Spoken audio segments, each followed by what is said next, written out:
Hello and welcome to this lecture. आज का lecture है हमारा HTML5। तो HTML5 क्या है उसका इंट्रोडक्शन देखेंगे हम, और उसको हम रियल लाइफ में कैसे यूज कर सकते हैं, उसके साथ साथ हम उसको यूज करके क्या क्या बना सकते हैं वो आज हमें देखना है। तो स्टार्ट करते हैं HTML5। व्हाट इज HTML5, मतलब कि HTML5 क्या है वो हमें देखना है। तो HTML5 is the new standard of HTML, मतलब कि HTML वह क्या है कि न्यू स्टैंडर्ड ऑफ HTML, मतलब कि HTML जो HTML था उसका अपग्रेड बोलते हैं, तो उसको क्या बोलते हैं HTML5। तो हम पहले ये सोचते हैं कि HTML का मतलब क्या होता है, उसके बाद देखेंगे HTML। तो HTML का मतलब क्या होता है, hyper text markup language. HTML एक लैंग्वेज है, उसको क्या बोलते हैं, उसका full form hyper text markup language. तो उसका अपग्रेड वर्जन मतलब कि HTML5।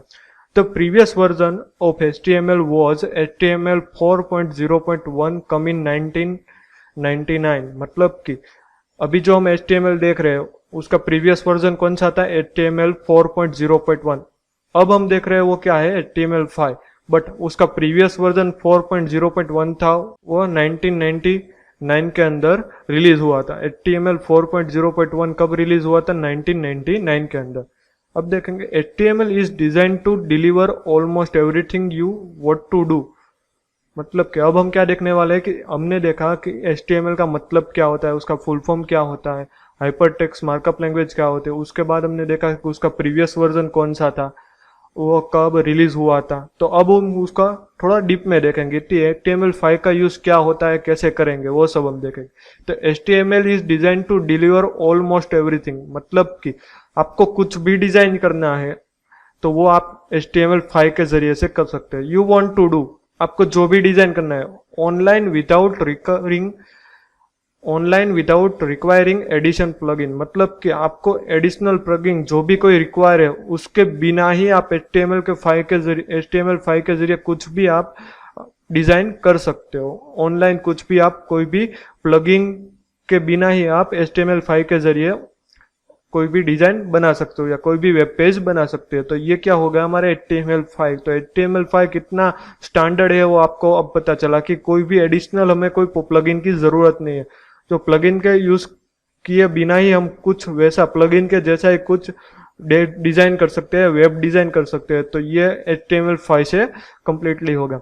It does everything for animation to app, मतलब कि हमें जो भी कोई एनिमेशन करना है अपनी एप्लीकेशन के लिए या कोई भी हमने वेब के लिए, तो वो हम कर सकते हैं। दूसरा है म्यूजिक टू मूवी, मतलब कि म्यूजिक ऐड करने के लिए मूवी के अंदर म्यूजिक ऐड करने के लिए, ऑनलाइन हमारे वेब पेजेस के अंदर जो मूवी रखी है उसके अंदर म्यूजिक ऐड करने के लिए। And can also be use to build complicate application that run in browser, मतलब कि आप उससे भी ज्यादा कोई भी एप्लीकेशन बना सकते हो जो आपके ब्राउजर के अंदर रन होगी। मतलब कि HTML5 की जरिए से आप कोई भी animation apps, music to movie and कोई दूसरी कोई कॉम्प्लिकेटेड भी एप्लीकेशन है, मतलब यहाँ पे एप्लीकेशन का मतलब क्या है कि जो ब्राउजर के अंदर रन होती है वो एप्लीकेशन आप एडवांस के अंदर HTML5 का यूज करके बना सकते हो। तो ये हो गया HTML5 हम कहाँ पे यूज कर सकते हैं, क्या क्या बना सकते हैं। अब आगे देखेंगे HTML is a cross platform. HTML क्या है, क्रॉस प्लेटफॉर्म। हमारे मन में पहला ये क्वेश्चन आएगा कि क्रॉस प्लेटफॉर्म का मतलब क्या होता है। क्रॉस प्लेटफॉर्म मतलब क्या है कि एक चीज से एक डिवाइस या उससे ज्यादा डिवाइस में यूज कर सकते हो। तो ये हो गया cross platform. It does not care whatever you are using a tablet और स्मार्टफोन, अ नोटबुक और अ स्मार्ट टीवी, मतलब कि वो आप पे डिपेंड करता है। आप टैबलेट भी यूज कर सकते हो, स्मार्टफोन भी यूज कर सकते हो, नोटबुक भी यूज कर सकते हो, स्मार्ट टीवी। तो ये जो भी डिवाइस है उसके अंदर हम एप्लीकेशन जो बनाते हैं HTML5 से वो सब जगह पे यूज हो सकती है। तो वो एक क्या हो गई, क्रॉस प्लेटफॉर्म हो गई। तो यहाँ पे हमने देखा कि HTML का मतलब क्या होता है, एडवांस HTML जो HTML5 है उसके क्या क्या चीज हम बना सकते हैं या क्रिएट कर सकते हैं। और HTML5 है वो अब क्या लेटेस्ट वर्जन है, इसलिए क्रॉस प्लेटफॉर्म में भी अवेलेबल है। और HTML का जो भी प्रीवियस वर्जन था कौन सा, 4.0.1, तो वो कब रिलीज हुआ था वो भी हमने देखा। तो अब हम आगे देखेंगे different between HTML4 and HTML5, मतलब कि जो भी कोई HTML4 था, हमने आगे वर्जन देखा कि HTML का जो 4.0.1 वर्जन था और अब जो लेटेस्ट वर्जन है HTML5, तो उस दोनों के बीच में क्या डिफरेंस है वो अब हमें देखना है। तो यहाँ पे आपको डिफरेंस बताए गए हैं, 9 डिफरेंस है। तो पहला है HTML is a work in progress, मतलब कि HTML5 है वो अभी अंडर डेवलपमेंट में, अंडर कंस्ट्रक्शन में, मतलब कि अभी आपको फिलहाल इसके ज्यादातर अपडेट मिलते रहेंगे। और जो HTML4 था वो कम्प्लीटली अपडेट हो चुका था, बट अब क्या है कि जो HTML5 अभी न्यू रिलीज हुआ है तो उसका भी आपको कुछ नए नए वर्जन अपडेट मिलते रहेंगे, इसलिए वो अंडर प्रोसेस में। उस दूसरा है सिंप्लीफाइड सिंटेक्स, मतलब कि जो HTML5 के अंदर हम सिंटेक्स कुछ भी कोड लिखते हैं या कुछ भी डिजाइन करते हैं कोड के जरिए, तो उसकी सिंटेक्स बहुत इजी हो गई, सिंपल हो गई। जो HTML4 की कंपैरिजन करने चाहे तो HTML4 और HTML5 में मेन यहाँ पे यही डिफरेंस है कि जो HTML4 के अंदर वो कोडिंग करते थे या डिजाइन बनाते थे वो बहुत लेंथी था, बट अब वो ही कोड HTML5 के अंदर बहुत शॉर्ट और सिंपल हो गया। तो ये हो गया दूसरा हमारा सिंप्लीफाइड सिंटेक्स। तीसरा है the new canvas element for 2D drawing, मतलब कि यहाँ पे एक हमको न्यू टैग मिल रहा है या न्यू एलिमेंट मिल रहा है जो HTML4 के अंदर या 3 के अंदर जो उसके पीछे की कोई भी वर्जन है उसके अंदर वो नहीं था, बट यहाँ पे HTML5 के अंदर हमें न्यू वर्जन मिल रहा है कैनवास। तो कैनवास ज्यादातर अभी कहाँ पे यूज होता था, जावास्क्रिप्ट के अंदर वो रिलीज था या अनेबल था, बट वो HTML के अंदर नहीं था। बट अब जो HTML5 है उसके अंदर भी कैनवास है एलिमेंट, वो हम ले सकते हैं। उसके जरिए हम क्या कर सकते हैं कि कोई भी हमें ड्राइंग करनी है तो वो भी हम कर सकते हैं। 2D ड्राइंग कोई भी करनी है तो हम कैनवास टैग के जरिए या एलिमेंट के जरिए कुछ भी ड्राइंग कर सकते हैं। तो ये हमारा न्यू एक एलिमेंट है जो HTML5 के अंदर हमें यूज करने के लिए मिल रहा है। चौथा है new content specific element like. अभी न्यू स्पेसिफिक एलिमेंट जो इस लैंग्वेज के, मतलब कि HTML के अंदर ही है, HTML5 के अंदर ही है, जो HTML4 के अंदर भी नहीं है और दूसरे किसी लैंग्वेज में भी नहीं है, इसलिए हम इसको बोलते हैं स्पेसिफिक एलिमेंट। तो उसके अंदर कौन कौन से न्यू एलिमेंट्स है? पहला है article elements, header element, footer, navigation और सिलेक्शन। तो ये सब एलिमेंट्स है जो HTML4 के अंदर नहीं थे, और थे भी तो वो बहुत डीप में थे, बट वो उसको अब क्या हो गया, HTML5 के अंदर कुछ न्यू ऐड किया हुआ है और उसके अंदर वो उसको सिंपल कर दिया है। तो ये हमारे न्यू एलिमेंट जो स्पेसिफिक HTML5 के अंदर ही हमें मिलेंगे, तो ये हमारे न्यू एलिमेंट है और कंटेंट भी उसको कह सकते हैं। 5 है new menu and figure elements. New मेनू और फिगर एलिमेंट्स भी यहाँ पे हमें HTML5 के अंदर यूज करेंगे। और हम इसको कैसे कैसे यूज करें, जो अभी हम एलिमेंट्स सीख रहे हैं, मतलब कि जो मैं आपको बता रहा हूँ वो ये एलिमेंट हम आगे जाकर डिप में भी देखने वाले, बट आपको यहाँ पे सिर्फ कौन कौन से नए उसको अवेयर लेनी है। तो यहाँ पे new menu and figure elements जो अभी तक HTML4 तक नहीं थे, उसके बाद जो HTML5 अभी लेटेस्ट है उसके अंदर आ गया है।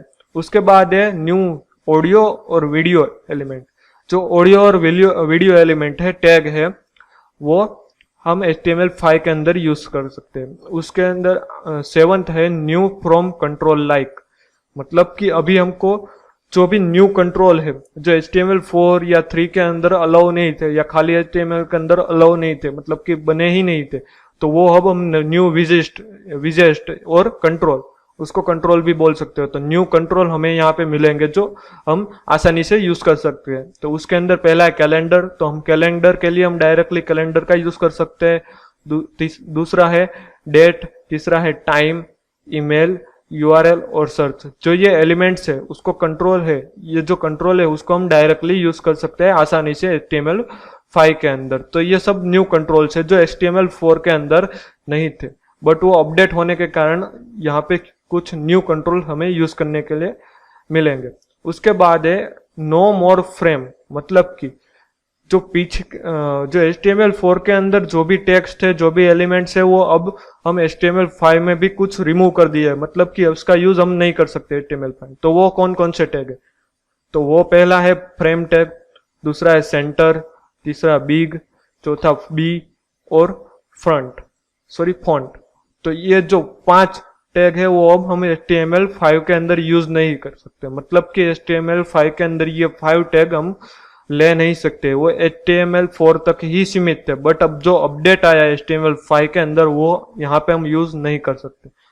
उसके बाद है सपोर्ट फॉर लोकल स्टोरेज। जो ये HTML5 है, जो सपोर्ट मतलब कि जो HTML5 है वो लोकल स्टोरेज को सपोर्ट कर सकते हैं। हम लोकल स्टोरेज का यूज करके भी HTML5 का कोडिंग कर सकते हैं, जो आगे के वर्जन में HTML के नहीं था। जो HTML4 था उसके अंदर हम लोकल स्टोरेज को सपोर्ट नहीं कर सकते, उसके लिए हमें सिंपली ऑनलाइन स्टोरेज का ही यूज करना पड़ता था। बट जो हमारे पास अभी वर्जन है HTML5 जो लेटेस्ट है HTML का, उसके अंदर हम लोकल स्टोरेज का भी यूज कर सकते हैं। तो यहाँ पे हमने क्या देखा कि different between HTML4 and HTML5। जो HTML4 है और HTML5 है उसके अंदर क्या डिफरेंट है, जो अपग्रेड हुआ है HTML, जो अपडेट हुआ है, तो उसका एडवांस के अंदर क्या क्या न्यू टॉपिक्स आए हैं, क्या क्या न्यू टैग आए हैं, कौन कौन से न्यू कंट्रोल है जो HTML4 के अंदर हम यूज नहीं कर सकते थे बट अब HTML5 के अंदर यूज कर सकते हैं। तो यहाँ पे हमने देखा कि पहला क्या देखा, HTML जो अंडर कंस्ट्रक्शन है, दूसरा है उसकी लैंग्वेज है, वो सिंटेक्स है वो छोटी हो गई और सिंटेक्स भी सिंपल हो गई है। तीसरा हमने देखा कि न्यू कैनवास एलिमेंट जो 2D ड्राइंग के लिए यूज कर सकते हैं। उसके बाद article, header, footer, navigation, selection, ये भी हम यूज कर सकते हैं। उसके बाद मेनू और फिगर जो न्यू एलिमेंट्स हमारे HTML5 के अंदर ऐड हुए। उसके बाद ऑडियो और वीडियो एलिमेंट है, और जो भी कंट्रोल है न्यू वो कौन कौन से है, calendar, date, time, email, URI, search, ये भी हम HTML5 के अंदर यूज कर सकते हैं। उसके बाद हमने देखा किस किस तरह के एलिमेंट्स हैं जो HTML4 के अंदर थे बट अब एडवांस HTML मतलब कि HTML5 के अंदर नहीं है।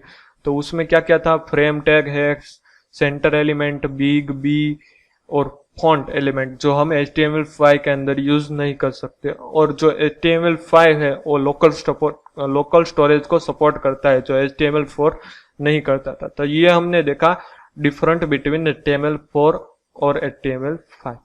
अब हम देखने वाले हैं ब्राउजर सपोर्ट फ्रॉम HTML5, मतलब कि कौन कौन से ब्राउजर जो HTML5 सपोर्ट करता है। तो यहाँ पे लिखा हुआ है आपकी स्क्रीन में कि HTML is not yet an official standard, मतलब कि हमने आगे देखा कि HTML अभी अंडर कंस्ट्रक्टर है, मतलब कि अभी HTML5 कोई ऑफिशियल रिलीज नहीं किया गया, मतलब कि बेटा वर्जन में ही है। And no browser have full HTML support, मतलब कि HTML जो 5 है वो कोई ब्राउजर फुल सपोर्ट अभी नहीं करता है। बट ऑल मेजर ब्राउजेस, यहाँ पे आपको दिया गया है कि कौन कौन से ब्राउजेस HTML5 का यूज कर सकते हैं। तो पहला है सफारी जो मैक के अंदर यूज होता है, दूसरा है क्रोम गूगल का है, Firefox, Opera, Internet Explorer continue add new HTML5 features to their latest version, मतलब कि जो ये सब ब्राउजर है, सफारी है, क्रोम है, फायरफॉक्स है, वो अब ये HTML5 के न्यू फीचर्स है वो अभी ऐड कर रहा है, उसके वर्जन के हिसाब से न्यू ऐड करता जा रहा है। तो अभी थोड़े समय के बाद या जो भी उसका फाइनल वर्जन सपोर्ट होगा या HTML का जो भी स्टैंडर्ड वर्जन रिलीज होगा तब ये सब ब्राउजर में कॉमन हो जाएगा HTML5 जो HTML4 अभी है। तो ये हमने देखा कि which browser support from HTML। Okay, तो अब हम देखने वाले हैं HTML5 डॉक्यूमेंट। तो आगे हमने देखा कि HTML का इंट्रोडक्शन क्या है, व्हाट इज HTML5। उसके बाद हमने देखा different between HTML4 and HTML5। उसके बाद उसका जो भी हम डिटेल में डिफरेंस देखा। उसके बाद कौन कौन से ब्राउजर जो HTML5 का यूज करते हैं या सपोर्ट करते हैं। तो अब हम देखने वाले हैं HTML5 डॉक्यूमेंट, मतलब कि HTML5 के कौन कौन से डॉक्यूमेंट है, उसको कैसे कैसे यूज करते हैं HTML5 के अंदर, तो वो अब देखने वाले हैं। तो पहला है उसके अंदर द HTML5 डॉक टाइप। जो ये डॉक टाइप एलिमेंट है उसको हम HTML5 के अंदर कैसे यूज कर सकते हैं, उसका डिक्लेरेशन कैसे होता है, उसका यूज कहाँ पे होता है, तो ये हम अब देखने वाले हैं। इन HTML5 there is only one doc type declaration and it is very simple। In HTML5 के अंदर हमें सबसे पहले HTML का कोडिंग स्टार्ट करने से पहले एक डॉक टाइप टैग जो डिक्लेयर करने के लिए, HTML को डिक्लेरेशन करने के लिए सबसे पहले क्या लिखना पड़ेगा, डॉक टाइप टैग। मतलब वो वेरी सिंपल है। उसको कैसे लिखा जाता है वो भी वेरी सिंपल है। यहाँ पे उसको एग्जाम्पल दिया है, पहले एंगुलर बेसिस लेना है, उसके बाद एक्सोमेट्रिक जो भी था वो, और डॉक टाइप HTML लिखना है। जो डॉक टाइप है वो कैपिटल के अंदर लिखना है, उसके बाद HTML लिखना है। तो ये हो गया हमारा डिक्लेरेशन। डॉक टाइप जो डॉक्यूमेंट है उसको हम कैसे डिक्लेयर करते हैं, तो उसको हम सबसे पहले ये लिखेंगे, ये डॉक टाइप HTML। तो ये था हमारा डॉक टाइप डॉक्यूमेंट। अब हम आगे देखेंगे मिनिमम HTML5 डॉक्यूमेंट। मतलब कि हमें जब HTML का कोई भी शॉर्ट या मिनिमम कोडिंग करना है तो उसके लिए क्या क्या जरूरी है, कौन कौन से टैग भी जरूरी है, तो वो यहाँ पे हमने देखना है। तो below is a simple HTML5 document. यहाँ पे आपको जो नीचे दिया गया है यहाँ पे, तो वो क्या है, एक सिंपल डिक्लेरेशन है या सिंपल HTML5 डॉक्यूमेंट है with the minimum of required tag. मतलब कि जो मिनिमम रिक्वायर्ड टैग है वो यहाँ पे आपको यूज किया गया है, वो हम कैसे कैसे यूज करते हैं वो हम देखना है। तो यहाँ पे हमने पहले देखा आगे की स्लाइड में वही, कि सबसे पहले उसको क्या देना है, डॉक टाइप HTML टैग देना है, उसको स्टार्ट करना है। उसके बाद क्या करेंगे, HTML टैग स्टार्ट करेंगे और यहाँ पे वैसे कंप्लीट करेंगे।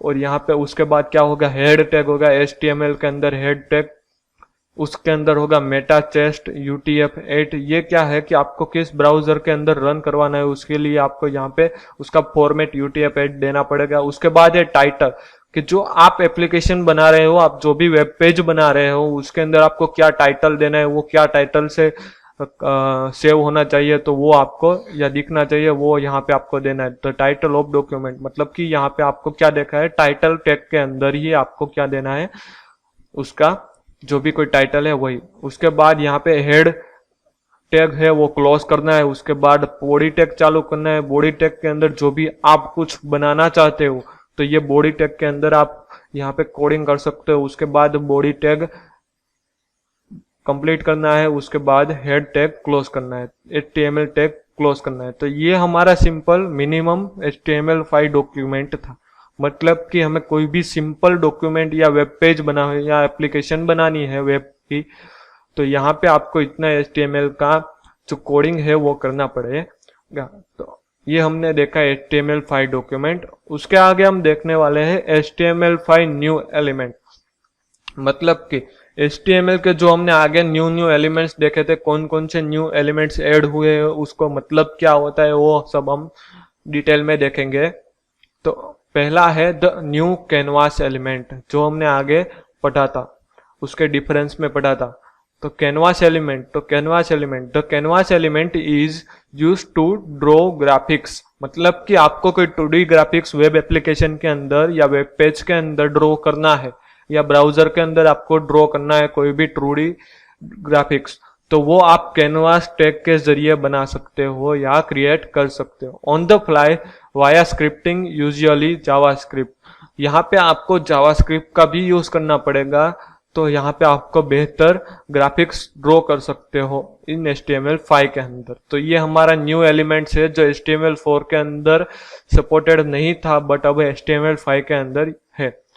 उसके बाद हमें देखना है न्यू मीडिया एलिमेंट। क्या देखना है, न्यू मीडिया एलिमेंट, कि कौन कौन से मीडिया एलिमेंट्स अभी ऐड हुए हैं जो HTML के 5 के अंदर ऐड हुए हैं, जो HTML4 के अंदर सपोर्टेड थे तो वो बहुत डीप में थे, उसकी जो सिंटैक्स थी उसको शॉर्ट किया गया है, तो वो हमें देखना है। तो यहाँ पे पहला टैग है ऑडियो टैग। मतलब कि आपको कुछ साउंड डिफाइन करना है। यहाँ पे आपको सब कुछ डिस्क्रिप्शन दिया गया है, उसको यहाँ पे आपको टैग दिए गए हैं जो मीडिया टैग है, न्यू ऐड हुए हैं, उसके बाजू में आपको क्या उसका डिस्क्रिप्शन दिया गया है। तो यहाँ पे पहला है ऑडियो टैग। ऑडियो टैग मतलब कि आपको कुछ वेब पेज या ब्राउजर के अंदर साउंड डिफाइन करना है, तो उसके लिए आपको ऑडियो टैग का यूज करना पड़ेगा। ये टैग हम आगे जाके सब टैग डिटेल में देखने वाले हैं, बट यहाँ पे आपको सिर्फ याद रखना है कि ऑडियो हमें कुछ डिफाइन करना है या साउंड हमें लगाना है, तो उसके लिए हमारे पास कौन सा टैग है, ऑडियो टैग। उसके बाद है दूसरा वीडियो टैग। तो वीडियो टैग का मतलब क्या है कि आपको कोई ब्राउजर के अंदर या वेब पेजेस के अंदर कोई मूवी या वीडियो डिफाइन करना है या आपको लगाना है, तो उसके लिए आपको कौन सा टैग जरूरी पड़ेगा, वीडियो टैग। उसके बाद है सोर्स टैग। सोर्स टैग का मतलब क्या है कि मतलब कि आपको कोई भी मल्टीपल मीडिया फाइल, मतलब कि वीडियो और ऑडियो दोनों एक साथ लगाना है या उसका रिसोर्स लगाना है आपको, तो उसके लिए आपको सोर्स टैग का यूज करना पड़ेगा। उसके बाद है एम्बेड, उसका यहाँ पे डिस्क्रिप्शन दिया गया है। एम्बेड का मतलब क्या होता है? Define a container from an external application और इंटरेक्टिव कंटेंट अ प्लगइन, मतलब कि आपको कोई प्लगइन का यूज करके कोई एक्सटर्नल एप्लीकेशन में आपको कोई वीडियो या ऑडियो ऐड करना है या कोई मीडिया ऐड करना है, तो उसको क्या बोलते हैं? एम्बेडेड। मतलब ये एक वन टाइप हो क्या हो गया? प्लगइन हो गया, जो आप कोई एक्सटर्नल एप्लीकेशन के अंदर ऐड कर सकते हो। तो यहाँ पे आपको कोई प्लगइन क्रिएट करना है तो भी आप यहाँ एम्बेडेड के जरिए, एम्बेडेड टैग के जरिए बना सकते हो। उसके बाद है ट्रैक।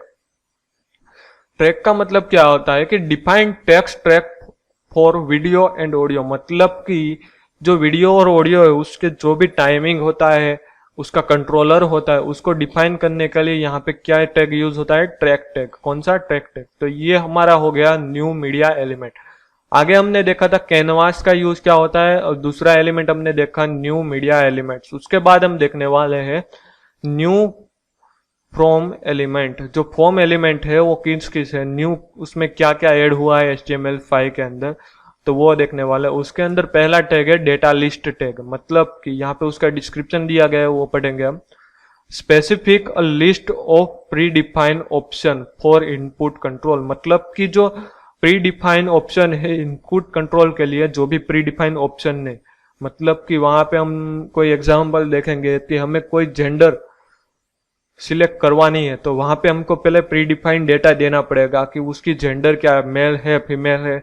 तो उसके लिए हम डेटा लिस्ट का यूज कर सकते हैं, डेटा लिस्ट टैग का यूज कर सकते हैं। तो वहां से हम कोई भी एक चूज करके इनपुट कर सकते हो, तो वहां पे क्या होगा? डेटा लिस्ट टैग का यूज कर सकते हो। उसके बाद है की जेन, तो उसका मतलब क्या है कि डिफाइन अ की पेयर जनरेशन फील्ड, मतलब कि आपको कोई पेयर के अंदर आपको कोई दो चीज है उसका कोई पेयर बनाना है और उसके अंदर आपको ऐड करना है या इनपुट करना है फॉर्म के अंदर, तो वहां पे आपको की जेन का यूज करना पड़ेगा, की जेन टैग का यूज करना पड़ेगा। उसके बाद है output. Define the result of a calculation, मतलब कि उसने कुछ इनपुट दिया है, उसका कुछ आपको आउटपुट दिखाना है, तो उसके लिए आपको क्या यूज करना पड़ेगा? Output tag. तो ये हमारा जो फॉर्म एलिमेंट है उसके अंदर जो भी टैग न्यू ऐड हुए हैं, तो यहाँ पे 3 टैग है। पहला है डेटा लिस्ट, दूसरा है कीजेन और तीसरा है आउटपुट। तो ये 3 टैग वो है फॉर्म एलिमेंट। तो अब आगे हम देखेंगे न्यू एलिमेंट, सिमेंटिक एलिमेंट, या उसको दूसरी लैंग्वेज या दूसरे सिमिलर वर्ड से भी बोल सके स्ट्रक्चरल एलिमेंट्स। तो उसके अंदर क्या क्या न्यू ऐड हुआ है, कौन कौन से टैग सिमेंटिक के अंदर यूज होते हैं या किस किस टैग को हम सिमेंटिक कह सकते हैं, तो यहाँ पे हमने देखना है। यहाँ पे पहला टैग है सिमेंटिक के अंदर आर्टिकल। कुछ हमें आर्टिकल डिफाइन करना है हमारे एप्लीकेशन के अंदर या कोई वेब पेजेस के अंदर आर्टिकल डिफाइन करना है, तो उसके लिए हम क्या यूज करेंगे? Article tag. उसके बाद है असाइड, उसका मतलब क्या है? उसके डिस्क्रिप्शन में लिखा गया है कि define content aside from the page content, मतलब कि हमें पेज है, हमारा जो वेब पेज है, हमारी एप्लीकेशन है, उसके साइड में हमें कुछ फॉर्म की तरह कुछ कंटेंट डिस्प्ले करवाना है, तो उसके लिए हम क्या यूज करेंगे? Aside tag. उसके बाद है बीडी, मतलब कि isolate a part of text that might be formatted in a different direction from the other text side out. मतलब कि हमें कुछ टेक्स्ट, जो कोई टेक्स्ट एलिमेंट्स है उसके ऑपोजिट साइड या आइसोलेशन पार्ट के अंदर हमें कुछ बनाना है या टेक्स्ट क्रिएट करने हैं, तो उसके लिए हमें क्या देना होगा? बीडी टैग का यूज करना होगा। उसके बाद है command tag. Define as a command button that a user can invoke, मतलब कि हमें कुछ कमांड देना है। यहाँ पे कमांड का टैग का मतलब क्या है कि हमें कुछ कमांड देना है, तो उसके लिए यहाँ पे हम कमांड टैग का यूज करेंगे। उसके लिए आपको यहाँ पे एग्जांपल भी दिया गया है कि कुछ आपको बटन क्लिक पर टास्क परफॉर्म करवाना है यूजर के पास से, तो वहां पे आप कमांड टैग का यूज करके कुछ भी कमांड दे सकते हो। तो ये हो गया कमांड टैग। उसके बाद है डिटेल्स टैग। तो define additional detail that the user can view और हाइड, मतलब कि आपको कुछ ऐसा ऑप्शन देना है कि वो क्लिक करके डिटेल में भी देख सकता है और उसका शॉट भी क्रिएट कर सकता है। तो वहां पे आपको डिटेल टैग का यूज करेगा। तो उसके जरिए क्या होगा कि कोई डिस्क्रिप्शन है उसके अंदर आपको कुछ पहले 3 या 4 लाइन ही आपको शो करवानी है और यूजर क्लिक करे उसके बाद उसको पूरा का पूरा डिटेल दिखाना है डिस्क्रिप्शन का। तो वहां पे हम क्या कर सकते हैं, डिटेल टैग का यूज कर सकते हैं। उसके बाद है डायलॉग टैग। और डायलॉग का मतलब क्या होता है कि हमें कुछ पॉपअप देना है, उसको मैसेज देना है डायलॉग की तरह से। तो हम हमारे विंडो या ब्राउजर के अंदर कोई डायलॉग ओपन करवाना है वेब पेजेस के अंदर, तो वहां पे हम क्या यूज कर सकते हैं, डायलॉग टैग यूज कर सकते हैं। उसके बाद है समरी। समरी मतलब क्या कि हमें कुछ समरी देनी हो, वो एक डिटेल टैग जैसा ही है। वो क्या है, डिटेल टैग जैसा ये सिमिलर है। जो define a visible heading from a detail element, मतलब कि जो डिटेल एलिमेंट है उसके अंदर हमें कुछ विजिबल करवाना है या कुछ डिफाइन करवाना है, तो वहां पे हम क्या यूज कर सकते हैं, समरी टैग यूज कर सकते हैं। तो ये हमारे क्या हो गए, सिमेंटिक टैग। आगे भी कुछ सिमेंटिक टैग दिए गए हैं, वो भी हम देखेंगे। यहाँ पे है पहला फिगर। फिगर का मतलब क्या है कि आपको कुछ फोटोज दिखाने हैं या कुछ कंटेंट जो सेल्फ कंटेंट है। उसके बाद है इल्यूस्ट्रेशन, डायग्राम, कोड लिस्निंग। तो वो सब क्या कहते हैं, वन टाइप ऑफ फिगर कहते हैं। तो वो सब आपको स्पेसिफिक दिखाने के लिए क्या यूज होगा, फिगर टैग का। दूसरा है पिक कैप्शन, मतलब कि आपको कोई फिगर टैग है उसका कैप्शन आपको बनाना है, तो वहां पे क्या होगा, पिक कैप्शन। उसके बाद है फुटर। फुटर का मतलब क्या होता है कि define a footer from a document of selection, मतलब कि आपको उस आपके जो डॉक्यूमेंट है या आपका वेब पेज है उसके अंदर आपको फुटर का एक पार्ट अलग रखना है या उसके अंदर आपको कुछ डिफाइन करना है, तो वहां पे आप क्या यूज कर सकते हो, फुटर यूज कर सकते हो। उसके बाद है हेडर टैग। तो हेडर टैग का मतलब क्या है कि आपको कोई डॉक्यूमेंट हेडर के अंदर सिलेक्शन करवाना है या आपको हेडर के अंदर कुछ आपको कंटेंट देना है, तो वहां पे आप हेडर टैग का भी यूज कर सकते हो। उसके बाद है मार्क टैग। तो मार्क टैग का मतलब क्या होता है कि आपको कुछ मार्क करवाना है या यूजर को ऐसे लगे जैसे हाईलाइट हो रहा हो, या आप किसी टेक्स्ट को भी हाईलाइट करना है, तो वहां पे आपको मार्क टैग का यूज करना पड़ेगा, जैसे वो चीज हाईलाइट हो जाएगी। यहाँ पे आपको एग्जांपल दिया है कि आपको टेक्स्ट को हाईलाइट करना है। यहाँ पे हम लॉगिन का जो भी टेक्स्ट दे रहे हैं उसको कुछ हाईलाइट करना है, जैसे कि यूजर को लगे हमें यहाँ पे लॉगिन करना चाहिए, तो वहां पे हम मार्क टैग का भी यूज कर सकते हैं। उसके बाद है मीटर टैग। तो मीटर टैग का मतलब क्या है कि मेजरमेंट तरीके से यहाँ पे यूज होता है। हमें कुछ मेजर करना है तो हम क्या लेते हैं, मीटर में भी मेजर करते हैं। तो वैसा यहाँ पे भी है, एप्लीकेशन के अंदर आपको स्केल मेजरमेंट करनी है आपकी वेब पेज की, तो वहां पे आपको क्या यूज करना पड़ेगा, मीटर टैग यूज करना है। उसके बाद है नेव, मतलब कि आपको नेविगेशन में कुछ लिंक करना है या आपको नेविगेशन बनाना है, तो वहां पे आपको क्या यूज करना पड़ेगा, नेव टैग, मतलब कि नेविगेशन टैग। तो ये हमारे 7 टैग हो गए। उसके बाद और है सिमेंटिक टैग, उसके अंदर है प्रोग्रेस। प्रोग्रेस का मतलब क्या है कि आपको कोई टास्क इन प्रोग्रेस है, वैसे आपको कोई बताना है तो वहां पे दिखाना है, तो आप प्रोग्रेस को रिप्रेजेंट करने के लिए प्रोग्रेस टैग का यूज कर सकते हैं। उसके बाद है रूबी। तो रूबी मतलब क्या है कि define as a ruby annotation for East Asian typography, मतलब कि आपको ईस्ट एशियन टाइपोग्राफी जैसा कुछ डिफाइन करना है, तो उसके लिए आपको क्या यूज करना पड़ेगा, रूबी टैग। उसके बाद है आरटी टैग। जो आरटी टैग है वैसे वो रूबी टैग जैसा ही है, बट उसमें थोड़ा सा डिफरेंट है। उसके अंदर क्या है कि define a explanation pronunciation of character, मतलब कि आपको कैसे टाइपोग्राफी है, एशियन टाइपोग्राफी, उसके अंदर जो भी कोई कैरेक्टर है उसका जो एक्सप्लेनेशन या प्रोनाउंसन करना है, तो उसके लिए आपको क्या करना पड़ेगा, आरटी टैग का यूज करना पड़ेगा। उसके बाद है आरपी टैग। आरपी टैग क्या है कि define what to show in browser that do not support ruby annotation, मतलब कि define what to show in browser that do not support ruby annotation, मतलब कि आपको कुछ डिफाइन करना है आपके वेब ब्राउजर के अंदर, आपको क्या डिफाइन करना है, उसके लिए हमको आरपी टैग का यूज करना पड़ेगा। उसके बाद है सिलेक्शन टैग, मतलब कि सिलेक्शन टैग का मतलब क्या होता है, define a selection in a document.